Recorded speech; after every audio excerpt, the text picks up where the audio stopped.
My name was on the seating chart. I checked 3 times. And somehow, that still wasn't the most painful part of the evening.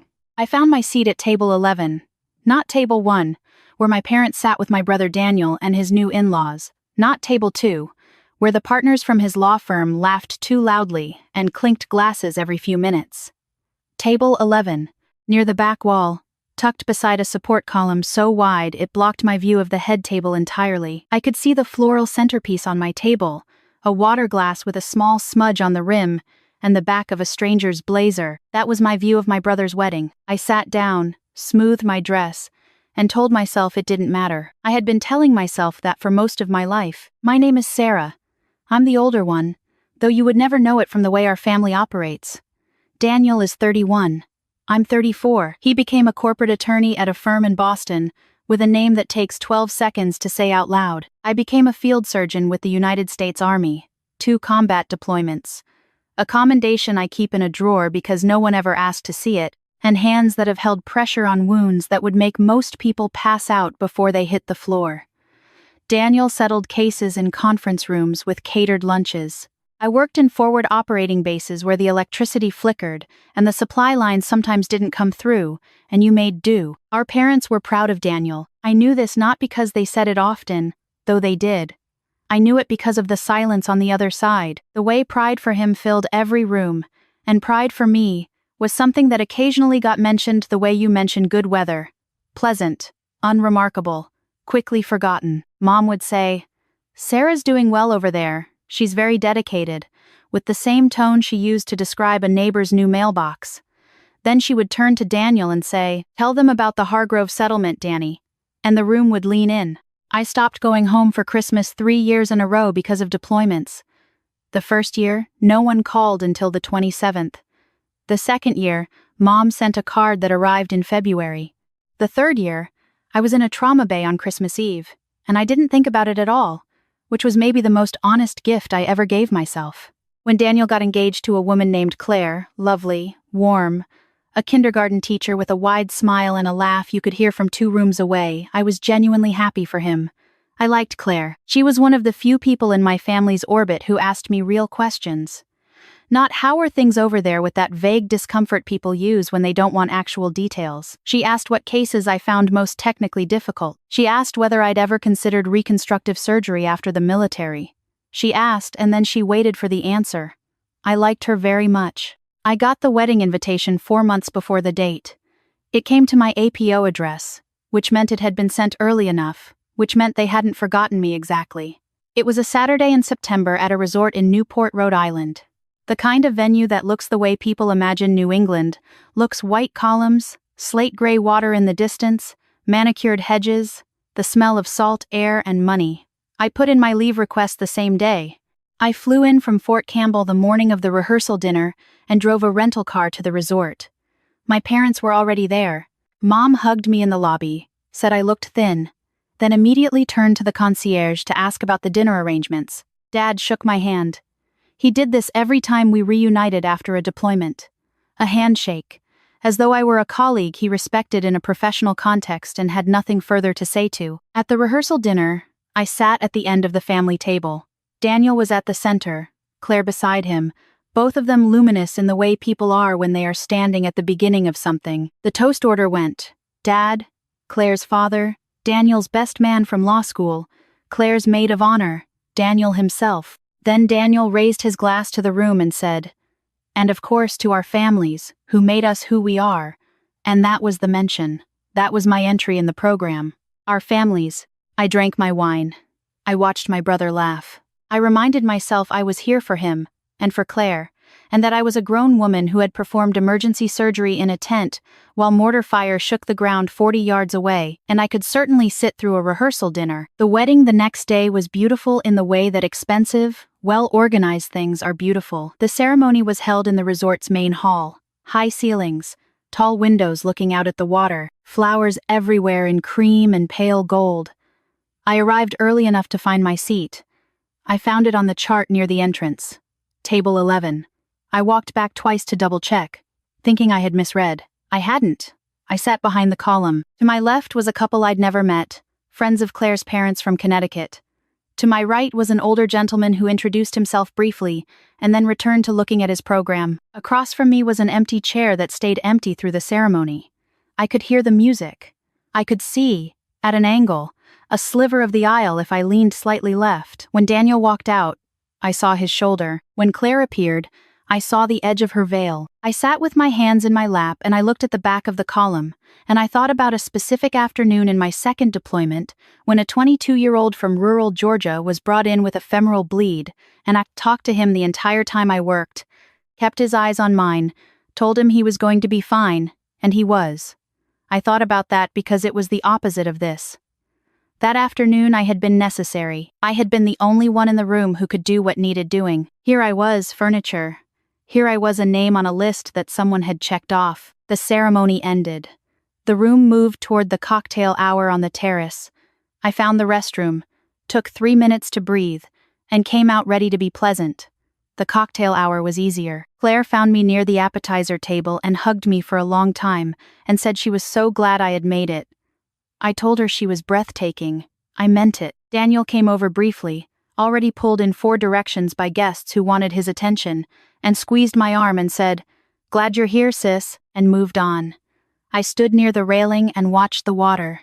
My father came to stand beside me. We were quiet for a moment in the way that we are usually quiet, which is to say it was a silence full of all the things neither of us knew how to say. He told me the view was nice. I agreed. He asked if I was still at Fort Campbell. I said yes. He said he'd heard they were good people there. I said yes. Then someone called his name across the terrace, and he excused himself, and I was alone again with the water. Dinner was announced. I found table 11. I sat behind the column. The gentleman to my right introduced himself properly this time. His name was Robert. He was older, perhaps early 70s, silver-haired, with the particular posture of someone who had worn a uniform for a long time. He wore a dark suit, no tie, a small pin on his lapel I didn't immediately recognize. He was quiet. He had the kind of presence that doesn't require noise to fill a room, the kind that makes you slightly more careful about what you say. We made small talk. He asked if I was on the bride's side or the groom's. I told him the groom was my brother. He nodded and asked what I did. I told him I was an army surgeon. He nodded again, this time differently, the way people nod when something confirms something they were already sensing. He asked where I'd been stationed. I told him. He asked about my deployments without flinching. I told him. He asked specific questions, the kind that showed he understood what the answers meant. I found myself talking more than I had talked all weekend. Then he asked something no one in my family had asked me in years. He said, "What was the case you're most proud of?" I looked at him. I thought about the 22-year-old from Georgia. I thought about a young interpreter who came in with blast injuries to both hands, and I'd spent 4.5 hours on him in conditions I will not describe in detail. I told Robert about him. I told him about the specific technical problem, the decisions I made, why I made them, what the outcome was. I talked for probably 4 minutes without stopping. Robert listened the entire time. When I finished, he said, "That's remarkable work." Not "wow, that must be hard." Not "I can't imagine." He said remarkable work, like he was evaluating something he understood. I said thank you and asked what he did. He smiled slightly and said he was retired. Before I could ask more, the speeches began. I listened to the best man, to Claire's maid of honor, to my father, who spoke beautifully about Daniel, his intelligence, his work ethic, his compassion, the man he had grown into. It was a genuinely good toast.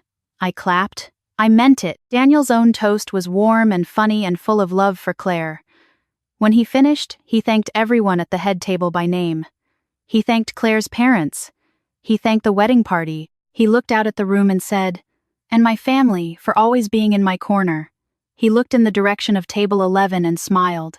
I smiled back. He couldn't see me behind the column. The dancing started. I stepped outside to the side terrace for air. The night was cool, the water black and glittering, the music audible but distant. I stood there and was honest with myself for a moment, the way you can only be honest when no one is watching. It wasn't about the seating chart. It wasn't about the toast. It was the accumulation. It was every handshake instead of a hug. Every conversation that circled back to Daniel before I had finished my sentence. Every time I had come home from somewhere that had taken something from me, and no one had thought to ask what it had cost. It was the specific loneliness of being loved in theory and overlooked in practice, year after year, by the people who were supposed to know you best. I gave myself 3 minutes, and then I went back inside. Robert was standing near the edge of the dance floor, holding a glass of water, watching the room with the same measured attention he had given everything else. I walked over and we stood together companionably for a moment.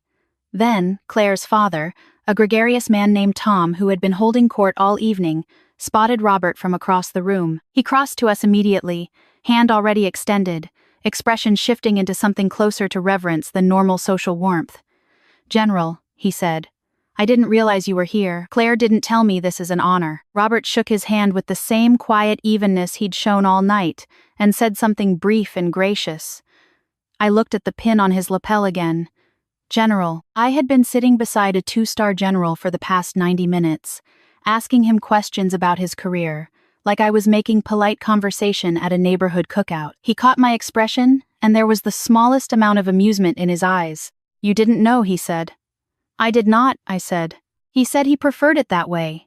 He said Claire was the daughter of an old friend, that he tried to be present for the important moments when people he cared about reached them. He said he'd come in late, that the seating had gotten shuffled, that he'd ended up at table 11, which had turned out to be more interesting than expected. Then he turned so that we were facing the room more squarely and said, in a tone that was not loud but was somehow carrying, "I want to introduce you to some people." I said he didn't have to do that. He said, "I'm aware." We crossed the room together. Tom was still nearby, and Robert drew him in first and said, "Tom, this is Dr. Sarah, she's the groom's sister, and one of the most capable surgeons I've spoken with in some time. 2 deployments.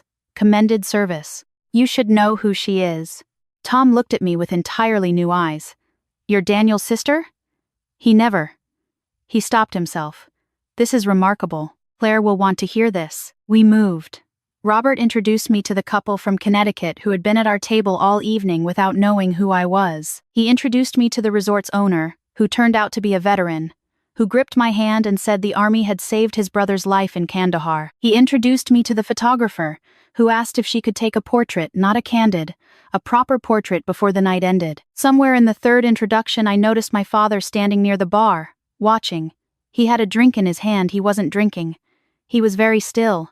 I don't know exactly what his expression was. I was too far away and the light was uneven. But he was watching, and he was still, and the easy social buoyancy he'd carried all evening had gone somewhere. My mother appeared at his elbow.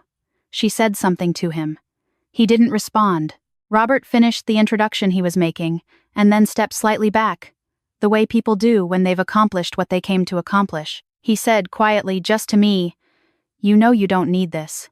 I said I knew, he said. "But it doesn't hurt to have it anyway." I said no, it doesn't. Claire found me 20 minutes later, her eyes bright, and said, "Why didn't you tell me? Why didn't Daniel tell me?" "A general, Sarah." She laughed. "Your father looks like he's seen a ghost." I hugged her. I told her she had married a good man and I was glad to call her family. Daniel came over after Claire did. He stood in front of me, and there was something different in his face from the way he'd looked all weekend. Less performance, more actual looking. He said, "I didn't know General Morrison knew you." I said they had just met, actually. He said, "That's not he spent 40 minutes talking to you like you were the only person in the room." I didn't say anything. He said, "I should have put you at a better table." I could have said many things. I had many things stored up, carefully folded and placed in drawers the way I place the commendation I keep meaning to frame. I could have talked about the handshakes, about the toast, about Christmas, about 10 years of coming home from places that required everything I had and being greeted with polite questions about whether I was eating enough. Instead I said, "It's okay, Danny. Tonight was beautiful. Claire is wonderful. I'm happy for you." He looked at me for a long moment. He said, "I'm going to do better." I said, "I know. I don't know if he will. I have learned not to build my balance on other people's intentions. What I know is this. I am 34 years old, and I have done things in my career that mattered, that I could stand behind without apology, that required years of work and sacrifice, and a particular willingness to be uncomfortable that not everyone has. I didn't need a general to confirm that. I had known it in that tent, in the dark with the boy from Georgia, in the 4.5 hours over the interpreter's hands. In every night I chose to go back and do it again. But Robert Morrison sat beside me at table 11, behind a column at the back of a wedding, and he asked me about the case I was most proud of. And that, I think, is what I will remember most from my brother's wedding. Not the column, not the seating chart, not my father standing still with an undrunk glass in his hand. I will remember being asked,